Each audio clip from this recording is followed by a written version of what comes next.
Hello, and welcome to the importance of integrations to member retention. I'm Rick Bawcum, CEO and founder at Symmetry.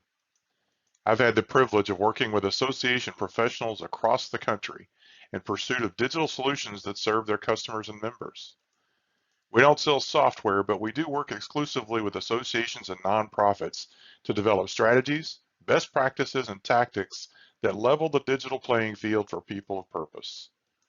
One of the questions that we hear over and over from our clients is, why doesn't all of this technology work better together? It's more than a great question. It's an existential problem that impacts our customer experience and member retention efforts. Prior to coming to the association industry over a decade ago, I spent time as a technology leader in telecom and financial services. Based on that experience, I can honestly say that we can do better. We can create consumer-grade digital experiences for our members that provide exceptional value. Members will stick around when we deliver value, but their expectations have changed, and the stakes are much higher as we move forward. I'm grateful that you've joined me today and look forward to engaging with you over the next few minutes as we address this important topic. We'll cover a lot of ground during our time together today. This is a pre-recorded session, so if you're joining us live, please post your questions and comments in the chat window. I'll be monitoring live and address as many of those as time allows. We'll start by making the business case for creating better integrations. I'll offer some tips from our process practice that also applies to building better integrations and lessons learned from Lean Six Sigma.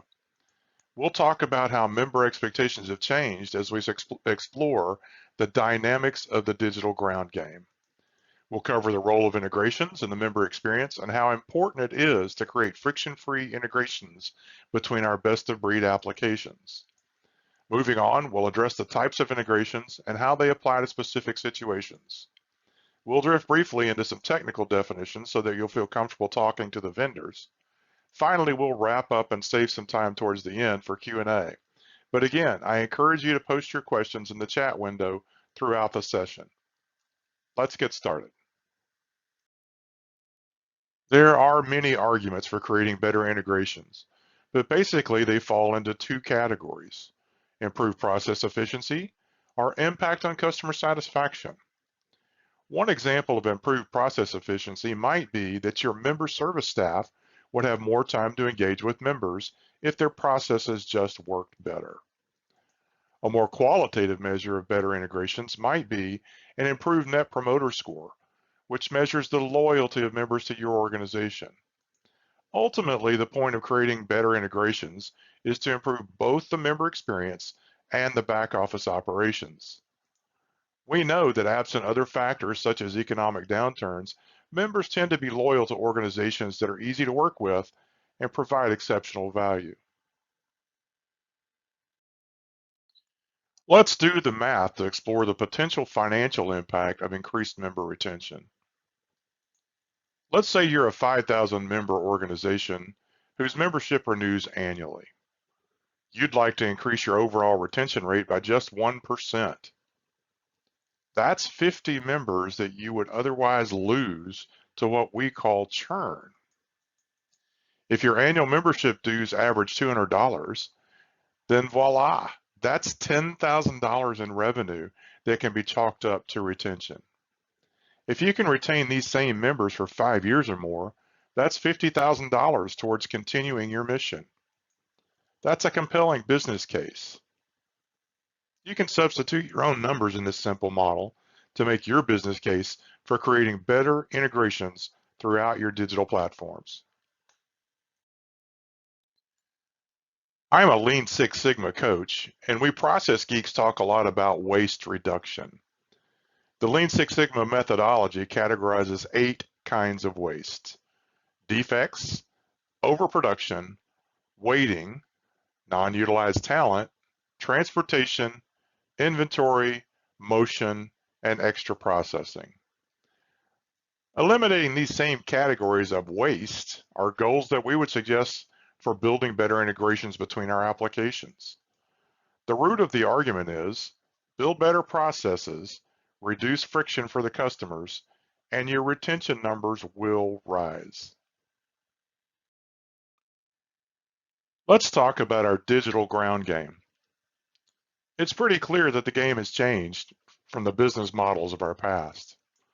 Our members now expect digital-first products and services. As consumers, we can make rideshare or dinner appear at the touch of a button in an app.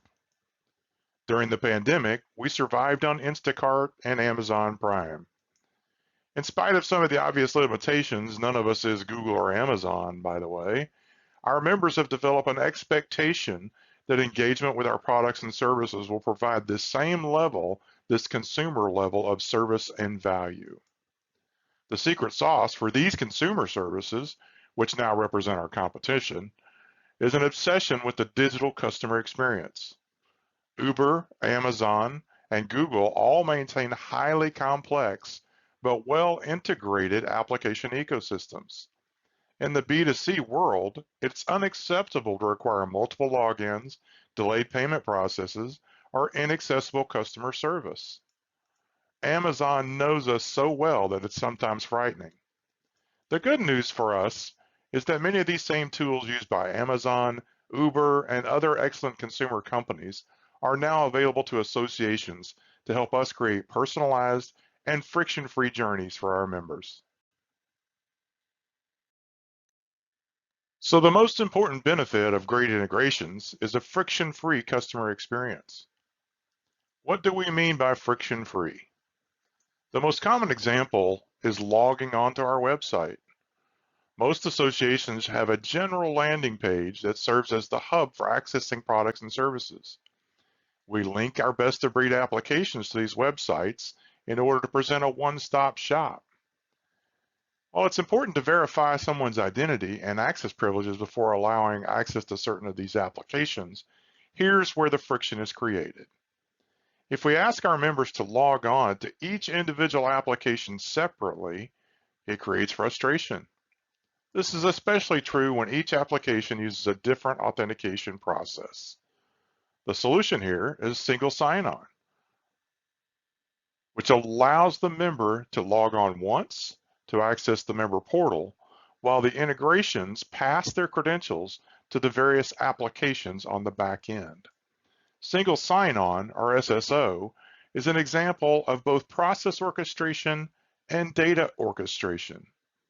The integration ensures that the process of logging into various applications is conducted in the proper sequence, and that the identity information is presented to the application in the formats required. At the core of every integration is a requirement to perform either process integration, data integration, or both. Building great digital integrations is based on gaining a deep understanding of the business process to be completed and the information or data required to support the steps to complete it. When thinking about the processes involved in the member journey, we use a simple model for the association industry. Simply stated, there are 5 fundamental business processes that must be orchestrated. Customer or member acquisition. This is typically the domain of our membership team, who use what we refer to as the MarTech stack. The marketing technology stack is a set of applications that support awareness, prospecting, and lead generation activities. It's common for marketing teams to utilize between 5 and 7 applications in their workflow. Activation. Once we've identified potential members or customers, we need to collect information about them, accept their payments, and grant them access to specific resources. This is the onboarding process defined by a member services team and supported by our AMS, our CRM technology stack. Retention. Once we've convinced someone to join our organization, the goal is to continue to provide value that keeps them coming back. This is where the expectation of our members have changed dramatically. We talked about consumer level expectations earlier in the digital ground game. Bottom line, retention is driven by reducing friction and creating value. Referrals, just like it sounds, these processes are the digital version of word-of-mouth referrals. Social media platforms and community platforms play a critical role in supporting the referral engine. Finally, revenue. If we've done most things right in our integration work, we generate revenue. I have a friend in the business who constantly reminds us, no margin, no mission. Great integrations will help you drive not only friction-free experience for your members, but it'll also help you increase profit margins as well. So you can see that even in this simplified model of the association value chain, we have many best-of-breed applications present, from marketing solutions to the AMS, the learning management system, volunteer management, social media, and community management, not to mention all the financial and accounting applications. The reality here is that no one application binds all of these business processes together for the association industry. In our consulting practice, we know that when we engage with a client, they will have between 12 and 20 core applications that must work together. When they don't work well together, there are swivel chair integrations or manual processes that are required to fill the gaps. Exporting and re-importing data is one example. Requiring multiple logins to access your website, learning platforms, and community platforms is another example. This one is especially frustrating for members who ask, "Don't you know me already?" Personalization is an expectation from our members who do not want to enter or re-enter information that we should already have. Bottom line here is that the complexity of our application ecosystems is very high, and the expectations of our members is equally high. The work of integration involves strategic planning, business process modeling, data modeling, vendor management, and sometimes actual coding. There don't seem to be any silver bullets, but organizations who master the work of integration will dominate in the area of member retention. Integrations come in many forms and from many suppliers. First, there are the traditional integrations that come with a specific piece of software that we purchased. Early on, the AMS systems develop integrations with the various accounting software packages. These integrations dramatically reduce the workload of transferring transactional data from the AMS to our general ledger and payment systems. Many of these vendor-supplied integrations are described as off-the-shelf and offer the impression that integrating is a plug-and-play proposition. The hazard in accepting this claim is that the business processes are predefined in a way that sometimes do not fit our needs. In the past, this lack of flexibility has often led associations to pay someone to customize the integration to their specific needs. Customizing integrations in the traditional way comes with a lot of downsides. You can see my blog post on technical debt on our website. Suffice it to say that there are better ways to customize integration through various tools. Integration platforms are a hotbed of investment activity right now, specifically because we've become an app-driven economy. These tools fall into two general categories. Do-it-yourself workflow tools. These tools are excellent for creating highly sequential workflow automations. Think of these tools as providing an if this, then that set of triggers that will set off a series of activities. For example, someone fills out a contact form on the website. The workflow robot can enter the information into your CRM system as a contact record. These tools generally work best with a low volume of data and low volume of transactions. The upside is that no coding is required to use these tools. Most have pre-programmed connectors to choose from for the most common applications. The second category are the enterprise application tools. These tools generally require a more sophisticated approach to adoption. While low code, no code is the marketing message for this category, there is often more code required than you might think. Where code is involved, it's not a game for the casual coder. Deep knowledge of application programming interfaces, or APIs, is needed to work effectively with these tools. The good news is the results are highly configurable, flexible, and scalable to high volumes of transactions. For the geeks and aspiring geeks in the audience, I'll spend a few minutes attempting to put some guidance around how these tools work. The simplest category of integration as a service tools are the trigger-based solutions. These are great tools for setting off a sequence of events based on a triggering event. Our earlier example of a website contact form defining a CRM contact record is very common. These tools use pre-programmed events for the most common applications and activities. There are literally thousands of these little robots available. Most of the integrations are free, but come with some restrictions as to how many trigger events come with your subscription. Another option is the integration platform as a service tools. Many of these tools are quite mature and fall into the category of microservices or enterprise service buses. These platforms are designed for a high volume of transactions and data orchestration and rely heavily on the application programming interfaces, or APIs, provided by the underlying applications. The same caution applies here that the off-the-shelf connectors may or may not support your unique business processes. Finally, there's been an explosion of new tools in the category of robotic process automation, or RPA tools. Building an integration with one of the RPA tools could be thought of as building little robots that simulate human interactions with the front-end applications, obviously creating lower error rates than for things like data entry. For most associations who have a limited technology resources in-house, you'll want to start off with the trigger-based DIY tools. The two most popular tools in the trigger-based category are Microsoft Power Automate and Zapier, which rhymes with happier. Both of these integration as a service platforms offer pre-programmed automations for the most popular applications. In fact, there are thousands of combinations that you can use, quote, off the shelf. Peer reviews from the Gartner Group give both platforms very high marks.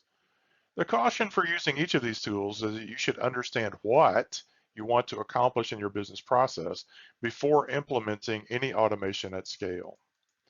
These basic workflow automations can save you a lot of time. I personally use Zapier to create contact records in our CRM when someone schedules a meeting with me via my Calendly link.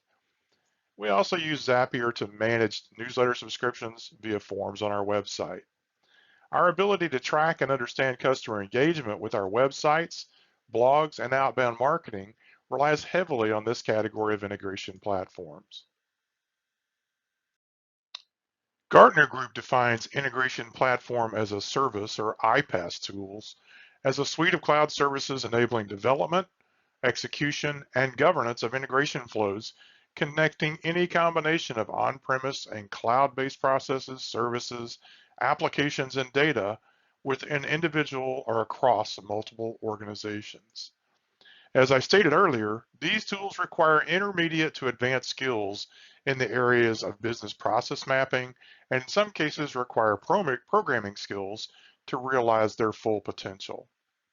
There are a lot of moving parts involved in working with enterprise service buses. These tools rely heavily on the underlying APIs provided by application vendors, which are often the weakest link. In my experience with association applications, the APIs are often not well documented and require a great deal of experimentation to deploy at scale. That said, an investment in iPaaS tools can pay huge dividends. If we turn back to our definition of an integration, we need both process orchestration and data orchestration. iPaaS tools are purpose-built for these situations. There are three tools in this category that rise to the top. Do not invest in these tools lightly. They are application ecosystems in their own right. If you choose to explore these tools, I recommend that you look for a platform with pre-built connectors that cover some or all of your application suite. There is a great deal of potential for developing better integrations with iPaaS tools, and this is fairly new ground for associations. So we recommend that you seek guidance from vendors, consultants, and other technology professionals as you explore these options. Robotic process automation, or RPA, is ultimately about automating some of the most mundane and repetitive tasks and processes in the workplace. Think copy-paste tasks and moving files from one location to another, for example. RPA automates everyday processes that once required human interaction, often a great deal of it performed in rote, time-consuming fashion. That's also how RPA promises to boost efficiency for organizations. There are some rules about using RPA tools. The process must be rule-based. The process must be repeated at regular intervals or have a predefined trigger. The process must have defined inputs and outputs. Think about the repetitive processes in business functions such as finance, customer service, and HR. Last year, Gartner Group predicted that 3 in 4 finance directors would implement some form of RPA in the next 2 years. RPA benefits are mostly back office in nature. Highly repetitive and data-intensive tasks are the best candidates for these platforms. While the impact on member retention might be indirect, it could be meaningful in terms of reduced errors and the ability to refocus staff on customer service or customer engagement activities versus manual work and rework. How can you get started building better integrations? We have a few suggestions. First, start now exploring these options. I can guarantee you that your competition, inside or outside of the association world, are doing so. Second, start small. Perhaps a simple Zapier integration with a website form in your CRM or your event management system would be a great place to start. On a parallel track, you'll need to develop skills for business process improvement and documentation. Most of us bemoan our chronic lack of documentation about how our business processes work. People often work based on experience and instinct. The machines don't have that luxury. Integration tools will do exactly what you ask of them. Mapping out what you want to accomplish before you automate is critical. To be really effective at this game, you need to develop an integration roadmap as part of your overall technology strategy. An integration roadmap will define the governance required for process and data orchestration. Lastly, we recommend that you engage with your current application vendors on this topic of better integrations. I know that integration is the hottest topic at the conferences that I attend. Our vendors need to pay much more attention in this area. No application can or will support all of our needs. The truth is that we need a coordinated and concentrated effort on making our technology tools work better together. Thanks for joining me today for the role of integrations in member retention. We covered how to develop your business case, the role of integrations, the types of integration tools available, and how you can apply these in your situation. I hope that you've heard my most important message, that improving integrations reduces friction. We know that frustrated customers don't come back in the consumer world. The same lesson is true for associations. I'll remain on the webinar for the balance of our allotted time to address questions and comments from the chat. If you're interested in creating an integration strategy as part of your IT strategic plan, please feel free to reach out to me directly. My contact information is presented here, or you can learn more about our full suite of diagnostic, planning, and virtual CIO services on our website at www.symmetry.com. Thanks, and here's to better integrations that will improve member retention at your association.